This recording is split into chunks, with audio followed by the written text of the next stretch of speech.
কি হলো? তুমি এইভাবে কাঁদছো কেন? সবকিছু যে শেষ হয়ে গেল রিঙ্কি, সবকিছু শেষ হয়ে গেল। শেষ হয়ে গেল? কি শেষ হয়ে গেছে? অমিত, আমার অমিত এই পৃথিবীতে আর নেই রিঙ্কি। এইসব তুমি কি বলছো? অমিত নেই মানে? কি হয়েছে অমিতের? অমিতরা যেই প্লেনটাতে যাচ্ছিল সেই প্লেনটা ক্র্যাশ করেছে। না, এটা কিছুতেই হতে পারে না। অমিত, অঞ্জনা, হিয়া সবাই তো একসঙ্গে প্লেনে ছিল। কেউ আর নেই, সবাই শেষ হয়ে গেছে। এসব তুমি কি বলছো? আমার তো তোমার কথা বিশ্বাসই হচ্ছে না। এই তো কিছুক্ষণ আগেই আমরা ওদেরকে প্লেনে তুলে দিয়ে এলাম, এইটুকু সময়ের মধ্যে এরকম? না না, আমার কিছুতেই বিশ্বাস হচ্ছে না। তুমি খোঁজ করে দেখো, ওরা সবাই হয়তো ঠিক আছে। আমি সব খোঁজ খবর নিয়ে তবেই বাড়িতে ফিরেছি রিঙ্কি। ওই দুর্ঘটনায় যারা মারা গেছে তাদের মধ্যে অমিতেরও নাম আছে। এটা কি হলো? এইটুকুনি সময়ের মধ্যে অঞ্জনা, হিয়া এদের সবাইকে আমরা হারিয়ে ফেললাম। আমার কিচ্ছু ভালো লাগছে না রিঙ্কি। শেষবারের মতন আমি ওদের মুখটাও দেখতে পেলাম না। তুমি একটু ভালো করে খোঁজ নিয়ে দেখো না, হয়তো ওরা ঠিক আছে। না রিঙ্কি, কেউ ঠিক নেই। যারা ওই প্লেনে ছিল তারা প্রায় সবাই মারা গেছে। আমার সূর্য ঠিকই বলেছিল, ওর কথা মেনে যদি আমরা ওদেরকে আটকে দিতাম তাহলে হয়তো এসব হতো না। এখন সূর্য যদি এসব শোনে তাহলে ও কি করবে? ও যে হিয়াকে ছাড়া একদম থাকতে পারে না। ওকে যে জানাতেই হবে রিঙ্কি, ওর হিয়া এই পৃথিবীতে আর নেই। সূর্য, তোর সঙ্গে আমার একটু কথা আছে। কি হয়েছে মা? তুমি এরকম করে কেন বলছো? আমি কি করে বলবো তোকে? তুই শুনলে কি করবি আমি বুঝতে পারছি না। কি হয়েছে মা? তুমি এইভাবে কাঁদছো কেন?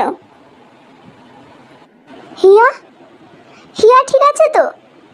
মা, হিয়ার কিছু হয়নি তো? তুই ঠিক বলেছিস সূর্য।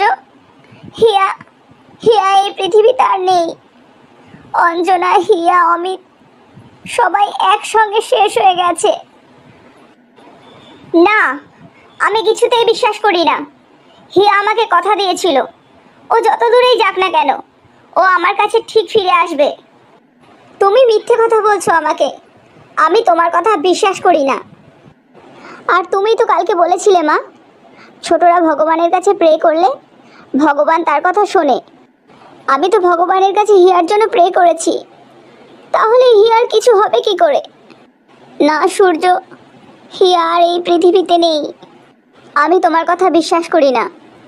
তুমি সব মিথ্যে কথা বলো। তুমি এখান থেকে চলে যাও, আমি তোমার কথা শুনতে চাই না।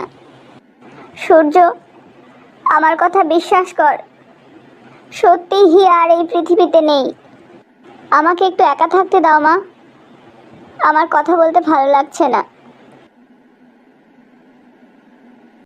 হিয়া, তুই কিন্তু আমাকে কথা দিয়েছিস তুই আমার কাছে ফিরে আসবি, তাই আমি তোর জন্য অপেক্ষা করব। সূর্য কি কোথাও বেরিয়েছে নাকি বাড়িতেই আছে? না, বাড়িতেই আছে। আজকে মিস্টার দেশপান্ডের বাড়িতে সত্যনারায়ণের পুজো আছে, আমাদের সবাইকে ইনভাইট করেছে, বিশেষ করে সূর্যকেও যেতে বলেছে। তুমি কি যে বলো, তুমি তো ভালো করেই জানো সূর্য ভগবানকে একদম বিশ্বাস করে না। ও পুজোর অনুষ্ঠানে কোনো মতেই যাবে না। ও যদি না যায় মিস্টার দেশপান্ডে খারাপ মনে করবে। খারাপ মনে করলেও কিছু করার নেই, আমি সূর্যকে পুজোর কথা কিছুতেই বলতে পারবো না। তুমি ভালো করেই জানো ঠাকুরের কথা বললেই সূর্যর হিয়ার কথা মনে পড়ে যায়। আমি বারবার সূর্যকে হিয়ার কথা মনে করিয়ে কষ্ট দিতে চাই না। আমি সবই জানি রিঙ্কি, কিন্তু আমি কি করব? আমি তো ওর বাবা, আমার ভালো লাগে না ওকে এরকম দেখতে। আমার সূর্য কি আর কোনোদিনও স্বাভাবিক হবে না? নিশ্চয়ই হবে, আমার বিশ্বাস এই পৃথিবীতে এমন কেউ না কেউ তো আছেই যে আমার সূর্যকে আগের মতো স্বাভাবিক করে তুলবে। মা, আমি একটু বেরোচ্ছি। সূর্য, তুই এসেছিস? আমি বলছিলাম মিস্টার দেশপান্ডের বাড়িতে। তুমি চুপ করবে? আমি তোমাকে বললাম না ও কোথাও যাবে না। সূর্য, তুই কোথায় যাচ্ছিস? যা। বাবা কি বলতে চাইছিল তুমি বলতে দিলে না কেন? ও আমি সেরকম কিছু বলছিলাম না, তুই যা। তুমি সত্যি বলছো? ঠিক আছে, তাহলে আমি আসছি। কমল প্লিজ, আমার আর সূর্যর ব্যাপারটা একটু দেখ না। এই শোন, বাঘের মুখে যাওয়ার ইচ্ছে থাকলে তুই যা, আমাকে পাঠাচ্ছিস কেন? তুই সূর্যকে অত ভয় পাস কেন বলতো? তুই বুঝি সূর্যকে একটুও ভয় পাস না? তাহলে তুই গিয়ে ওকে নিজের মনের কথা বলে দে। আমি বলবো? ও তো ঠিক করে আমার সঙ্গে কথাই বলে না। তোর সঙ্গে সূর্য ঠিক করে কথাই বলে না, আর ও তোকে ভালোবাসবে, তুই ভাবলি কি করে? তুই দেখবি, আমি একদিন না একদিন ওকে নিজের করেই ছাড়বো। কোনো দিনও পারবি না, ও শুধু একজনকেই ভালোবাসে। কি হবে এমন ভালোবাসার? যে মেয়ে এই পৃথিবীতে নেই, সূর্য তার জন্য এখনো অপেক্ষা করে যাচ্ছে। এটা সূর্যর ব্যক্তিগত ব্যাপার, সেখানে তোর কথা বলার তো কোনো দরকার নেই। আসলে তুইও চাস না সূর্য ভালো থাকুক। আমি ওর বন্ধু, তাই ওকে বিরক্ত করতে চায় না।